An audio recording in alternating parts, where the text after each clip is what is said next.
ഈ ഒരു അവസ്ഥയിൽ നിന്ന് ഞാനെങ്ങനെ കരകയറിയെന്ന് അറിയണ്ട എൻ്റെ കൂട്ടുകാരെ. തോൽവിയെ ജയമാക്കി മാറ്റിയവൻ്റെ കഥയാണിത്. കാണുക. ഹലോ, നമസ്കാരം. ബേസിലാണ്. ഈ വീഡിയോ കുറച്ച് ലെങ്തി ആവാൻ സാധ്യതയുണ്ട് കേട്ടോ. ഞാനവിടെ ക്ലിനിക്ക് സ്റ്റാർട്ട് ചെയ്ത കാര്യം പറഞ്ഞപ്പോൾ നമ്മളൊരു 8ാം ക്ലാസ്സുകാരൻ അവിടെ ഒരു ക്ലിനിക്ക് സ്റ്റാർട്ട് ചെയ്തിട്ട് എങ്ങനെ 60 വിസിറ്റേഴ്സൊക്കെ നമുക്ക് ഡെയിലി ഉണ്ടാവുന്നത് എന്നുള്ളൊരു ചിന്തയുണ്ട്. സാധാരണ ഇപ്പോൾ ജിമ്മൊക്കെ സ്റ്റാർട്ട് ചെയ്യുമ്പോൾ ജിമ്മിൽ ഈ പറഞ്ഞ പോലെ ബോഡി ബിൽഡ് ചെയ്യാനൊക്കെ ആയിട്ട് ആൾക്കാർ വരും. ഇത് നമുക്കൊരു ജസ്റ്റ് ഒരു അക്യുപങ്ചറിൻ്റെ ക്ലിനിക്ക് എന്ന് പറയുമ്പോൾ നമ്മളൊരു മെഡിസിൻ ബേസ് ചെയ്തിട്ട്, മീൻസ് നമ്മുടെ ശരീരത്തിൻ്റെ വയ്യായ്കൾ കാര്യങ്ങളൊക്കെ ആയിട്ട് ബേസ് ചെയ്തിട്ടുള്ള ഒരു ക്ലിനിക്കാണ്. അപ്പോൾ അതിലിരിക്കുന്ന ആൾക്കാർക്ക് നല്ല അറിവ് വേണം. അപ്പോൾ ഞാൻ നേരത്തെ പറഞ്ഞു, നമ്മുടെ കമ്പനീനെക്കുറിച്ച് നമ്മളീ പറയുന്ന കാര്യങ്ങളൊക്കെ എനിക്ക് പെട്ടെന്ന് അത് ക്യാച്ച് ചെയ്യാനും കാര്യങ്ങളൊക്കെ പറ്റി. അപ്പോൾ നമുക്ക് എൻ്റെ അടുത്തേക്ക് ഏകദേശം അഡ്വക്കേറ്റ്സ്, അതേപോലെ 1-2 ഡോക്ടർമാർക്ക് ഞാൻ ഇതിൻ്റെ മിഷൻസ് സെയിൽ ചെയ്തിട്ടുണ്ട്. അപ്പോൾ അങ്ങനെ ഒരുപാട്, കാരണം ഈ പറഞ്ഞ പോലെ നമുക്ക് അവർ നമ്മുടെ അടുത്ത് ഭയങ്കരമായിട്ട് ഇങ്ങനെ നമ്മുടെ ഇതിനെക്കുറിച്ച് ആർഗ്യൂ ചെയ്ത് ഭയങ്കരമായിട്ട് നമ്മുടെ അടുത്ത് ഇത് ഇങ്ങനെയല്ല അങ്ങനെയല്ല ഭയങ്കരമായിട്ട് നമ്മുടെ അടുത്ത് തർക്കിച്ചിട്ടുണ്ട്. പക്ഷെ നമുക്ക് നമ്മുടെ പ്രൊഡക്റ്റിനെ കുറിച്ച്, നമ്മുടെ മിഷൻസിനെ കുറിച്ച്, നമ്മുടെ ഈ കമ്പനിയുടെ കാര്യങ്ങളെ കുറിച്ച് നമുക്ക് പക്കയായിട്ടുള്ളൊരു ക്ലാരിറ്റി ഉണ്ട്. അപ്പോൾ നമ്മളിത് അവരുടെ അടുത്ത് അവർ പറയും, അവരുടെ മെഡിക്കലിൻ്റെ തിയറി അവർ പറയും, നമ്മളപ്പോൾ നമ്മുടേതായ കമ്പനിയുടെ ഡീറ്റെയിലുകൾ നമ്മളങ്ങോട്ട് പറഞ്ഞു കൊടുക്കും. അപ്പോൾ അവർക്ക് അങ്ങനെ കൺവിൻസ് ആവും. ലാസ്റ്റ് അവർ നമ്മുടെ നിന്ന് മിഷൻ എടുക്കുന്നു. അപ്പോൾ ഇങ്ങനെ വരെ നമ്മൾ ചെയ്തിട്ടുണ്ട്. അങ്ങനെ നമ്മൾ ഈ പറഞ്ഞ പോലെ കാറുണ്ടല്ലോ, കാറിൽ മിഷൻ വയ്ക്കും. നമ്മളിങ്ങനെ ഡോക്ടർമാരെടുത്തും അതേപോലെ വലിയ ഓരോരുത്തരുടെ വീടുകളിലേക്കൊക്കെ ഇങ്ങനെ പോയിട്ട് ഇങ്ങനെ കറങ്ങലായിരുന്നു നമ്മുടെ ആദ്യത്തെ പരിപാടി. അപ്പോൾ ഒരു മിഷൻ ഏകദേശം സെയിൽ ചെയ്ത് കഴിഞ്ഞാൽ അന്ന് 6000 രൂപ എങ്ങാണ്ട് നമുക്ക് മാർജിൻ ഉണ്ട്. അപ്പോൾ നമുക്ക് അതാണൊരു നമ്മുടെ ഒരു ബിസിനസ്സിൻ്റെ ഒരു ട്രിക്കായിരുന്നു. പിന്നെയാണ് ഞങ്ങൾ ടീം തീരുമാനിച്ചത്, നമ്മളിത് എന്തിനാണ്, ഇത് നല്ലൊരു പ്രൊഡക്റ്റീവായൊരു മിഷൻ. ഈ മിഷൻ ആൾക്കാരെ നമ്മൾ ഓരോരുത്തരെ അന്വേഷിച്ച് അവരുടെ വീടുകളിലേക്ക് നടക്കുന്നതിനേക്കാളും ബെറ്ററാണ് ആൾക്കാരെ നമ്മുടെ ക്ലിനിക്കിലേക്ക് കൊണ്ടുവരിക. അങ്ങനെ ഒരു ബേസിലാണ് നമ്മൾ ഈ ക്ലിനിക്കുകൾ സ്റ്റാർട്ട് ചെയ്യുന്നത്. അപ്പോൾ നമ്മളൊരു ക്ലിനിക്ക് സ്റ്റാർട്ട് ചെയ്യുമ്പോൾ ആ ഏരിയയിൽ ഒരു 2-3 കിലോമീറ്ററിലുള്ള ആൾക്കാർ മൊത്തം ഈ ക്ലിനിക്കിന് നല്ല പരസ്യങ്ങൾ കാര്യങ്ങൾ കൊടുത്തു കഴിഞ്ഞാൽ ആൾക്കാർ ഇങ്ങോട്ട് അന്വേഷിച്ച് വരും. പിന്നെയെന്ന് പറയുമ്പോൾ ഇത് അന്വേഷിച്ച് വരുമ്പോൾ നമുക്ക് അവർക്കൊരു കോൺഫിഡൻറ്റ്, അവർക്കിതിലൊരു വിശ്വാസം വരാൻ വേണ്ടിയിട്ട് ഒരുപാട് ടിപ്സ് നമുക്കിതിലുണ്ട്. നമ്മളിപ്പോൾ മെയിനായിട്ട് ഞാൻ കാണിച്ചുകൊണ്ടിരുന്നതെന്ന് പറഞ്ഞാൽ നമ്മുടെ ഒരു ചെറിയ ടെസ്റ്റ് ട്യൂബ് ഉണ്ടല്ലോ, ആ ടെസ്റ്റ് ട്യൂബിൽ നമ്മൾ കുറച്ച് വെള്ളം ഒഴിച്ചിട്ട് ഈ മിഷൻ ഓണാക്കിയിട്ട് അതിൽ വെച്ച് കഴിയുമ്പോൾ നമുക്ക് ഈ ടെസ്റ്റ് ട്യൂബിൻ്റെ ഉള്ളിൽ ഈ വെള്ളം സ്പിൻ ചെയ്ത് ഇങ്ങനെ മുകളിലേക്ക്, അതായത് നമ്മൾ എത്ര പ്രഷർ കൊടുക്കുന്നോ അതിനനുസരിച്ച് ഇത് സ്പിൻ ചെയ്ത് ഇങ്ങനെ മുകളിലേക്ക് ഇങ്ങനെ കയറി വരുന്നു. സാധാരണ ഒരു ജസ്റ്റ് വൈബ്രേഷൻ മിഷൻ അല്ല. അപ്പോൾ നമുക്കിത് പറഞ്ഞു കൊടുക്കുന്നതെന്ന് പറഞ്ഞാൽ നമ്മളിതിൽ കയറി നിൽക്കുമ്പോൾ നമ്മളതിൽ കയറി നിൽക്കുന്ന ആളുടെ വെയിറ്റ് എത്രയാണോ ആ വെയിറ്റിനനുസരിച്ച് ഈ മിഷൻ വർക്ക് ചെയ്യുമ്പോൾ നമുക്ക് ശരിക്കും ഞാൻ ഇത് ഒരു പ്രൊമോഷനായിട്ടോ കാര്യങ്ങളായിട്ടോ ഒന്നും പറയുന്നില്ല. ഞാനിപ്പോൾ അത് ആ ഫീൽഡൊക്കെ വിട്ടു. പക്ഷെ നമുക്ക് ഉള്ളിൽ വന്നൊരു കോൺഫിഡൻ്റാണ്. ആ കോൺഫിഡൻ്റാണ് എൻ്റെ നാട്ടുകാർക്ക് മൊത്തം ഞാൻ പകർന്നു കൊടുത്തത്. ഞാൻ ആ മിഷനിൽ കയറി നിൽക്കുമ്പോൾ നമ്മുടെ തലമുടിയിൽ വരെ നമുക്ക് കറക്റ്റായിട്ട് അതിൻ്റെ ഒരു ചെറിയൊരു വൈബ്രേഷൻ നമുക്ക് ഫീൽ ചെയ്യും. എന്ന് വെച്ചാൽ നമ്മൾ ബോഡി അങ്ങനെ കിടന്ന് ഷിവറിയോ കാര്യങ്ങളോ അങ്ങനത്തെ യാതൊരു ഇതുമില്ല.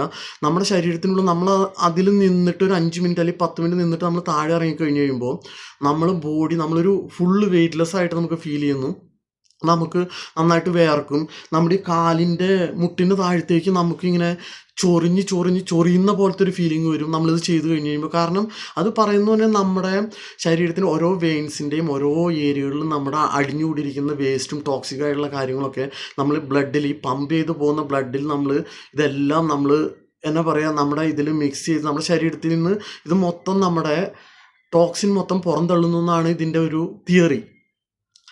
ഞാൻ ആ ഫീൽഡ് വിട്ടിട്ട് കുറേ നാളായിട്ടോ. അപ്പോൾ ഞാൻ ഈ പറയുന്നതിലൊക്കെ എന്തെങ്കിലുമൊക്കെ ചെറിയൊരു ഇതൊക്കെ ഉണ്ടെന്നുണ്ടെങ്കിൽ എന്നോട് ക്ഷമിക്കുക. ഞാൻ ഏകദേശം ഒരു ഔട്ട്പുട്ട് നിങ്ങൾക്ക് കിട്ടാൻ വേണ്ടിയിട്ട് പറയുന്നതാണ്. അപ്പോൾ ഇത് നമ്മളെടുത്ത് വരുന്ന ആൾക്കാർക്ക് നമുക്ക് ഇത് കൺവിൻസ് ചെയ്യാൻ പറ്റുന്നുണ്ട്. അപ്പോൾ അത് ബേസ് ചെയ്തിട്ട് ഈ മിഷൻ യൂസ് ചെയ്യാനാണ് ഈ 60 പേര് വന്നുകൊണ്ടിരുന്നത്. ഏകദേശം അന്ന് 10 മിനിറ്റ് മിഷൻ യൂസ് ചെയ്യാൻ വേണ്ടിയിട്ട് 15 രൂപ അങ്ങനെയായിരുന്നു നമ്മൾ മേടിച്ചുകൊണ്ടിരുന്നത്. 10 മിനിറ്റ് യൂസ് ചെയ്യാൻ വേണ്ടി 20 രൂപയോ അങ്ങനെ എന്തോ കണക്ക്. എനിക്ക് 19 വയസ്സ്, ഇപ്പം എനിക്ക് 36 വയസ്സായി. അപ്പോൾ 19 വയസ്സെന്ന് പറയുമ്പോൾ ഏകദേശം 17 വർഷം മുന്നാട്ടോ. അപ്പോൾ അന്നെന്ന് പറഞ്ഞാൽ 20 രൂപയ്ക്കൊക്കെ വിലയുണ്ട്. അപ്പോൾ നമുക്ക് 60 പേഷ്യൻസ് എന്ന് പറയുമ്പോൾ നമുക്കൊരു 1200 രൂപ നമുക്ക് ഡെയിലി നമ്മുടെ പോക്കറ്റിലേക്ക് മാറ്റി വയ്ക്കാൻ പറ്റുന്നു. എന്നിട്ട് ഞാനപ്പോൾ ഇതിങ്ങനെ മുന്നോട്ട് പോയി ക്ലിനിക്കായി മുന്നോട്ട് പോയി. അപ്പോൾ ആ സമയത്താണ് നമ്മുടെ വിജയൻ ചേട്ടൻ്റെ വീട്ടിൽ താമസിച്ച കാര്യം പറഞ്ഞില്ല. അപ്പോൾ പുള്ളി യൂണിയനിലൊക്കെ ഉണ്ട്. അപ്പോൾ പുള്ളി എന്നോട് ഒരു ആശയം പറഞ്ഞു, ബേസിൽ നിനക്കപ്പോൾ ഞാനപ്പോൾ ഈ 8ാം ക്ലാസ് പാസ്സില്ല, കേട്ടോ. 8ാം ക്ലാസ്സിൽ ഞാൻ പറഞ്ഞില്ലേ പഠിപ്പ് നിർത്തിയത്, അതാണ് എൻ്റെ അവസ്ഥ. അപ്പോൾ എന്നോട് പറഞ്ഞു, ഈ ചേട്ടൻ പറഞ്ഞു, നിനക്ക് അങ്ങനെയാണെന്നുണ്ടെങ്കിൽ ഒരു പിക്കപ്പ് എടുത്തു കഴിഞ്ഞാൽ, നിനക്കിപ്പോൾ ഇവിടെ ഇത് ക്ലിനിക്കുണ്ട്, നിനക്ക് കാറുണ്ട്, നീ ഒരു പിക്കപ്പ് എടുത്തു കഴിഞ്ഞാൽ നിനക്ക് ഗ്യാപ്പുള്ള സമയങ്ങളിൽ കട്ടൻസിൻ്റെ ആണെന്നുണ്ടെങ്കിലും മരത്തിൻ്റെ ആണെന്നുണ്ടെങ്കിലും ഓട്ടം പോവാം. അപ്പോൾ അങ്ങനെ ഒരു ഐഡിയ പറഞ്ഞപ്പോൾ അത് ശരിയാണ്. കാരണം നമുക്കെന്ന് പറഞ്ഞാൽ എങ്ങനെയെങ്കിലും പൈസ വാരി കൂട്ടണം. പപ്പയുടെ അടുത്ത് പറഞ്ഞ വാക്ക് പപ്പയുടെ മുന്നിൽ പോയി നിവർന്ന് നിൽക്കാനുള്ളതാണ്. അതാണ് മെയിനായിട്ട് നമ്മുടെ ഊർജ്ജം. എന്നിട്ട് ഞാനപ്പോൾ അവിടെ നിന്ന് ഇവിടുന്നൊക്കെ പൈസയൊക്കെ സംഘടിപ്പിച്ച് ചെറുതായിട്ട് നമ്മുടെ കോതമംഗലം സൈഡിൽ പോയിട്ട് ഒരു വർക്ക്ഷോപ്പിൽ നിന്നല്ല, ഒരു റീറ്റെയിൽ സെല്ലറുടെ കയ്യിൽ നിന്ന് ഒരു വണ്ടി എടുത്തു, പിക്കപ്പ്. അയ്യോ, എന്നിട്ട് ആ വണ്ടി എടുത്തിട്ട് പിന്നെ ഈ പറഞ്ഞ പോലെ കട്ടൻസിൻ്റെ ഞാൻ കാലത്ത് എഴുന്നേറ്റ്, അപ്പോൾ ഈ ക്ലിനിക്ക് ഉണ്ട് കേട്ടോ. ക്ലിനിക്ക് അവിടെ ഈ പറഞ്ഞ പോലെ ലാസ്റ്റ് 1, 2, 3 മാസം കഴിഞ്ഞപ്പോൾ പിന്നെ ഞാൻ ചാവി വെച്ചിട്ട് പോക്ക് തുടങ്ങി. അതായത് നമുക്ക് ഈ പറഞ്ഞ പോലെ 1000 രൂപ ഒരു ഫസ്റ്റത്തെ സ്റ്റാർട്ടിങ്ങിൽ 1000 രൂപ കിട്ടി. പിന്നെ ഈ പറഞ്ഞ പോലെ കുറഞ്ഞ് 900 ആയി. കാരണം നമ്മളവിടെ ഇരിക്കുന്നില്ല. കാരണം എൻ്റെ ചിന്ത വലിയ ചിന്തകളാണ്. കാരണം മീൻസ് ഞാൻ ചിന്തിക്കുന്ന ഇവിടെ തന്നെ ഇങ്ങനെ കുത്തിപ്പിടിച്ചിരുന്ന് കഴിഞ്ഞാൽ നമ്മുടെ കാര്യങ്ങൾ നടക്കില്ല. ഇതിൻ്റെ ഇടയിൽ ഒരു മെഷീൻ വേറെ കൂട്ടുകാരൻ്റെ മറ്റേ ഏബിച്ചാൻ്റെ മെഷീൻ എടുത്തിട്ട് ഞാൻ ഈ പറഞ്ഞ പോലെ ഓരോരോ സ്ഥലങ്ങളിലേക്ക്, വേറെ ക്ലിനിക്കുകളിലേക്കൊക്കെ നമ്മൾ സർവീസ് കൊടുക്കാൻ വേണ്ടിയിട്ടും കാര്യങ്ങളൊക്കെ ആയിട്ട് അങ്ങനെ പോകും. അങ്ങനെയൊക്കെ അതായത് സൈഡിലേക്ക്. അപ്പോൾ കുറച്ചങ്ങോട്ട് കയറി കഴിഞ്ഞപ്പോൾ ഈ ക്ലിനിക്കിലേക്ക് ഇരിക്കാൻ ആളില്ല ഉണ്ടായി, മീൻസ് നോക്കാൻ ആളില്ലാണ്ടായി. അങ്ങനെ കുറച്ചാളൊക്കെ മമ്മീനെ കൊണ്ടുവന്നിരുത്തും. ഇത് ജസ്റ്റ് ഒന്ന് മെഷീൻ ഓണാക്കുന്നു, ഓഫാക്കുന്നു, അത് ജസ്റ്റ് അതിന് മുകളിൽ കയറിക്കുമ്പോൾ അവിടെ ഒരു സപ്പോർട്ട് ചെയ്യാൻ ഒരാൾ, ഇങ്ങനത്തെ ഒക്കെ ഒരു ഇത് മതിയല്ലോ. അപ്പോൾ അവിടെ വരുന്ന സ്റ്റാഫിനെ ഞാൻ പറഞ്ഞു കൊടുക്കും. അങ്ങനെ കുറച്ചാളൊരു സ്റ്റാഫിനൊക്കെ ഇരുത്തി. അപ്പോൾ ഞാൻ എന്നിട്ട് ഈ നമ്മൾ ഭയങ്കര അറിവുള്ളവനാണല്ലോ. അപ്പോൾ നമ്മളപ്പോൾ ഈ ഒരു സ്റ്റാഫിനെ അവിടെ ഇരുത്തിയിട്ട് അതിന് അന്ന് 200 6000 രൂപ അങ്ങനെ ശമ്പളം കൊടുത്തുകൊണ്ടിരുന്നത്. നമ്മൾ അറിവുള്ളവൻ ലോകം ചുറ്റാൻ നടക്കുകയാണ്. കാരണം അടുത്തവനെ പറ്റിക്കാനും അടുത്തവനെ തട്ടാനും വേണ്ടിയിട്ട്. എന്നിട്ട് എന്നാന്ന് പറഞ്ഞു നോക്കിയപ്പോൾ ഇതൊന്നും നടക്കുന്നില്ല. ഈ ക്ലിനിക്കിൽ നമ്മളിരുന്ന പോലെ ഈ വേറൊരു സ്റ്റാഫ് ഇരുന്നപ്പോൾ ആൾക്കാർ വരുന്നില്ല. ആൾക്കാർ വന്നിട്ട് പൈസ കറക്റ്റായിട്ട് തരുന്നില്ല. അങ്ങനെ ഇങ്ങനെ പറഞ്ഞിട്ട് ഒരു പ്രത്യേക ഒരു അവസ്ഥയിൽ ഇങ്ങനെ പോയിക്കൊണ്ടിരിക്കുക. അപ്പോൾ ഞാനിപ്പോൾ പിക്കപ്പ് എടുത്തിട്ട് അപ്പോൾ കാലത്ത് എന്ത് ചെയ്യും, ഈ ക്ലിനിക്ക് 6 മണിക്ക് ഓപ്പൺ ചെയ്യാം. കാലത്തൊരു 4:30, 5 മണിയാകുമ്പോൾ ഞാൻ ചേരുംകുഴി എന്ന് പറഞ്ഞ സ്ഥലത്ത് പോകും. അവിടെ എന്നാന്ന് പറഞ്ഞാൽ ഈ മരക്കച്ചവടക്കാരും എല്ലാവരും വന്ന് ചായ കുടിക്കണ 1-2 ചായക്കടകളുണ്ട്. അപ്പോൾ അവിടെ പോയിട്ട് ഞാൻ ഇങ്ങനെ ആദ്യത്തെ ദിവസം പോയിരിക്കും, 2ാമത്തെ ദിവസം പോയിരിക്കും, 3ാമത്തെ ദിവസം. അപ്പോൾ ഇവർ ഓട്ടോമാറ്റിക്കായിട്ട് കുറേശ്ശെ അതായത് ഇവർ എല്ലാ ചായക്കടക്കാരും, എല്ലാ മരക്കച്ചവടം ചെയ്യുന്ന ആൾക്കാരും, മരം ഈ പറഞ്ഞ മുറിക്കാരും എല്ലാവരും അവിടെ പോയിട്ടാണ് ഇരിക്കുന്നത്. വണ്ടിക്കാരും ഉണ്ടാവും. അപ്പോൾ ഇവരിങ്ങനെ വർത്തമാനം പറഞ്ഞ് ഇരിക്കുമ്പോൾ, ബേസിലെ നാളെ എനിക്ക് എന്തെങ്കിലും ഓട്ടം ഉണ്ടോടാ? നാളെ നമുക്കൊരു ഓട്ടോ ഇല്ല. നമ്മൾ ഈ പറഞ്ഞ പോലെ ഒരു വണ്ടി എടുത്തിട്ടൊന്നും മാത്രം നമുക്ക് വണ്ടിയുടെ തന്നെ ആ വണ്ടി ഓടിക്കണമെന്നുണ്ടെങ്കിൽ ബാഡ്ജ് വേണം. എനിക്ക് ബാഡ്ജ് വേണമെന്നുണ്ടെങ്കിൽ അന്ന് 8ാം ക്ലാസ് പാസ്സാവണം. പക്ഷെ നമുക്ക് എന്നാന്ന് പറഞ്ഞു കഴിഞ്ഞാൽ എങ്ങനെയെങ്കിലുമൊക്കെ ഒന്ന് രക്ഷപ്പെടണം. ആ ഒരു ചിന്തയിൽ നമുക്ക് അങ്ങനെ അധികം ചിന്തിക്കാനുള്ള ഇതൊന്നുമില്ല, ബോധമൊന്നുമില്ല. നമുക്ക് എങ്ങനെയെങ്കിലും നമ്മൾ രക്ഷപ്പെടണം. നമുക്ക് പഠിപ്പില്ല ഒന്നാമത്. അപ്പോൾ നമുക്ക് ഈ പറഞ്ഞ പോലെ പൈസ ഉണ്ടെന്നുണ്ടെങ്കിൽ 4 പേര് വില വയ്ക്കും. അപ്പോൾ ആ ഒരു ചിന്തയിലാണ് ഇതൊക്കെ ചെയ്യുന്നത്. എന്നിട്ട് അവിടെ പോയിരിക്കും. അവരെന്നോട് ചോദിക്കും, ബേസിലെ നാളെ ഓട്ടം ഉണ്ടോ? ഞാൻ പറഞ്ഞു, ചേട്ടാ നാളെ ഞാൻ നോക്കട്ടെ. എന്നിട്ട് നാളെ കാലത്തൊന്നും ഓട്ടമില്ല ചേട്ടാ, അല്ലെങ്കിൽ നാളെ വൈകുന്നേരം ഒന്നും ഓട്ടമില്ല. അപ്പോൾ അവർ പറഞ്ഞു, എന്നാൽ നാളെ നീ ഇന്ന സ്ഥലത്തേക്ക് വാ എന്ന് പറയും. അപ്പോൾ നമ്മൾ ആ സ്ഥലം നോട്ട് ചെയ്ത് വയ്ക്കും. അങ്ങനെ നമ്മൾ അവിടെ ചെല്ലും. അങ്ങനെ പതുക്കെ പിന്നെ ഒരു മാസം കഴിഞ്ഞപ്പോഴേ എനിക്ക് നിലത്ത് നിൽക്കാനുള്ള സമയമില്ല. ആ നിലയ്ക്ക് ഓട്ടമായി. മരത്തിൻ്റെ ഓട്ടം, അതേപോലെ മനോരമയുടെ ഓട്ടം എടുത്തു. Manorama paper Guruvayur route, Chavakkad Guruvayur route മനോരമയുടെ പേപ്പർ ഇടേണ്ട ഓട്ടം എടുത്തു. ഇങ്ങനെയൊക്കെ മുന്നോട്ട് പോയിക്കൊണ്ടിരിക്കുന്ന സമയത്ത്, അതായത് ഞാൻ കാലത്ത് 4 മണി 4:30 ആകുമ്പോൾ വീട്ടിൽ നിന്ന് ഇറങ്ങും. വൈകുന്നേരം ഈ മരമൊക്കെ തട്ടി കഴിഞ്ഞിട്ട് വീട്ടിൽ വരുന്നത് 9 മണി. അതിൻ്റെ രാത്രി 12 മണി ആ സമയങ്ങളിൽ, പാടുന്ന സമയങ്ങളിൽ ഞാൻ ചിലപ്പോൾ 9 മണിക്ക് വന്നിട്ട് ഭക്ഷണം കഴിച്ചിട്ട് നേരെ മനോരമയുടെ ഓഫീസിൻ്റെ ഫ്രണ്ടിൽ പോയിട്ട് അവിടെ വണ്ടിയിൽ കിടന്നുറങ്ങും. കാരണം 12:30, 1 മണിയാകുമ്പോൾ 1-2 പ്രാവശ്യം ലേറ്റായിട്ട് അവർ വിളിയോട് വിളി. പിന്നെ ഭയങ്കര ഇതൊക്കെയാണ്. കാരണം നമ്മൾ അത് പോയിട്ടുള്ളവർക്കറിയാം. അവിടെ ചെന്ന് കഴിയുമ്പോൾ ഈ തിക്കും തിരക്കും നമുക്ക് എന്നാന്ന് പറഞ്ഞു കഴിഞ്ഞാൽ ഒരു പ്രത്യേക ഒരു അവസ്ഥയാണ് അവിടെ ലോഡ് ചെയ്യാൻ ചെന്ന് കഴിഞ്ഞാൽ. പിന്നെ കാലത്തും ഇത് കറക്റ്റ് ടൈമിലേക്ക് എത്തിക്കണം ഈ സാധനങ്ങളൊക്കെ. അപ്പോൾ ഗുരുവായൂർ എന്ന് പറഞ്ഞു കഴിഞ്ഞാൽ ആ സമയത്ത് ഈ പറഞ്ഞ പോലെ ഗുരുവായൂർ അമ്പലത്തിൻ്റെ ഫ്രണ്ടിൽ കൂടെയും ഒക്കെ നമ്മൾ ഈ പേപ്പർ ഇടുന്നുണ്ട്. പോലീസുകാരൊക്കെ നിൽക്കുമ്പോൾ അവർക്കൊക്കെ ഇതായിട്ടൊരു പേപ്പർ കൊടുത്തിട്ട് നമ്മൾ ഭയങ്കര നമ്മൾ ഈ ആംബുലൻസ് ഓടിക്കണ പോലെയൊക്കെയാണ് അതിക്കണം. ഒരു പ്രത്യേക ഒരു ഷൈനിങ് ആണ്. അങ്ങനെ അപ്പോൾ എൻ്റെ ഒപ്പം ഈ ഗുരുവായൂരാന്ന് പറഞ്ഞപ്പോൾ ഈ കാലത്ത് ഈ പെൺപിള്ളേരൊക്കെ ഉണ്ടാവില്ല. അപ്പോൾ ഈ അവരുടെ മുന്നിൽ കൂടി ഷൈൻ ചെയ്ത് വണ്ടിയൊക്കെ ഓടിക്കാൻ വേണ്ടിയിട്ട് എൻ്റെ വീടിൻ്റെ അടുത്തുള്ളൊരു ചെറുക്കനും വന്നു. ചെറുക്കൻ്റെ പേരൊന്നും ഞാൻ പറയുന്നില്ല കേട്ടോ. ഒരു പട്ടിക്കാടുള്ള ഒരു ചെറുക്കനാണ്. അപ്പോൾ അവൻ വന്നിട്ട് എൻ്റെ കൂടെ കൂടിയിട്ട് ആദ്യം ഞാൻ വണ്ടി ഓടിക്കുന്നു. അവനീ പറഞ്ഞ പോലെ അവന് ബാഡ്ജൊക്കെ ഉണ്ട്. അപ്പോൾ അവൻ വണ്ടിയുടെ പിന്നിൽ നിൽക്കും. അപ്പോൾ ഈ പേപ്പർ ഓരോ സ്ഥലങ്ങളിൽ നമ്മൾ ചെല്ലും ചവിട്ടും അവിടെ ഈ പേപ്പർ കറക്റ്റായിട്ട് നമ്മളതിൽ ഇതാക്കി വെച്ചിട്ടുണ്ടാകും. ഈ പേപ്പർ ഇത്രയും കെട്ടും ഇവിടെ. അപ്പോൾ നമ്മൾ ആ പേപ്പർ എടുത്ത് അവിടെ ഇടും. അതിൻ്റെ അടുത്ത സ്ഥലത്ത് ചെല്ലും. അപ്പോൾ ഒരാൾ വണ്ടിയുടെ മുകളിൽ സെറ്റായിട്ട് അങ്ങനെ ഇരിക്കണം. കാരണം സാധാരണ ഞങ്ങളൊക്കെ ആദ്യം പോകുമ്പോൾ വണ്ടിയുടെ ഫ്രണ്ടിൽ തന്നെ ഇരിക്കും. അവിടെ എത്തുമ്പോൾ ഇറങ്ങുമ്പോൾ മോളിൽ കയറിയിട്ട്, കാരണം ഈ വണ്ടിയുടെ പേപ്പർ എന്ന് പറഞ്ഞാൽ ഫുള്ളായിട്ട് ഇങ്ങനെ, അതായത് ബോക്സിൻ്റെ മുകളിലേക്ക് പേപ്പർ നിൽക്കുന്നു. അത്രയ്ക്കൊരു ഇതിലാണ് പേപ്പർ അടിക്കണത്.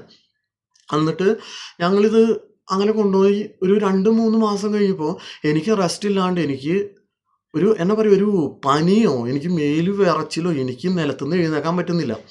അപ്പോൾ അനിയൻ പഠിക്കുന്ന കോതമംഗലത്ത് ഓർഫനേജിലാണ് പഠിക്കണേ. ഞാനും മമ്മിയും മാത്രമേ ഉള്ളൂ.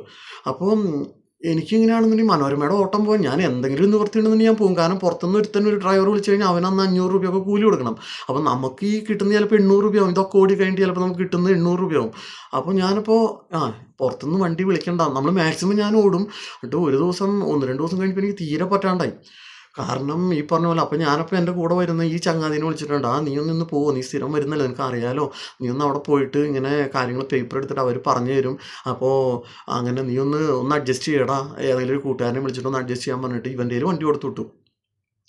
അപ്പോൾ ഇവൻ പട്ടിക്കാട് ഓട്ടോയൊക്കെ ഓടിച്ചുകൊണ്ടിരുന്ന ഇറക്കണം. അപ്പോൾ ഇവൻ ഈ വണ്ടി കിട്ടിയപ്പോൾ ഇവൻ അവരുടെ മുന്നിൽ കൂടെയൊക്കെ ഓട്ടോപ്പേട്ടയുടെ മുന്നിൽ കൂടെയൊക്കെ ചീറിപ്പാഞ്ഞൊക്കെ, ഇതൊക്കെ 2-3 ദിവസം കഴിഞ്ഞിട്ടാണ് ഞാൻ അറിയണേ. അവൻ അവരുടെ മുന്നിൽ കൂടെയൊക്കെ വീശി ചെരിച്ച് ഓടിച്ചൊക്കെ പോയി. 2 ദിവസം നീ പൊട്ടൻ്റെയിലൊക്കെ ആണോ വണ്ടി കൊടുത്തു വിട്ടതെന്നൊക്കെ എന്നോട് ഞാൻ പുറത്തുനിന്ന് വേറെ അറിഞ്ഞു. നമ്മുടെ കൂട്ടുകാരിലാട്ടോ. അതുകൊണ്ടാട്ടോ അവരെങ്ങനെ ആ ഒരു ഇതിൽ പറയുന്നത്. നിങ്ങൾ കേൾക്കുമ്പോൾ നെഗറ്റീവായിട്ട് ചിന്തിക്കരുത്. എന്നിട്ട് ഈ ചങ്ങാതിയിൽ വണ്ടി കൊടുത്തു വിട്ടു. ഇവൻ 2-ാമത്തെ ദിവസമോ 3-ാമത്തെ ദിവസമോ 3 ദിവസമായിട്ട് എനിക്ക് പോകാൻ പറ്റില്ല. അപ്പോൾ 3-ാമത്തെ ദിവസം ഞാനപ്പോൾ ഇങ്ങനെ ഒരു രക്ഷയില്ല. കയ്യിലാണെന്നുണ്ടെങ്കിൽ എന്നാന്ന് പറഞ്ഞാൽ നമ്മൾ ഓടുന്നുണ്ട്. ഒരു ദിവസം ഈ പറഞ്ഞ പോലെ 2000 രൂപ 2500 രൂപയ്ക്ക് ഓടും. ഏത് മരത്തിൻ്റെ ആണെങ്കിലും കാര്യങ്ങളാണല്ലോ. അതേപോലെ ഓട്ടോ ഒക്കെ ഉണ്ട്.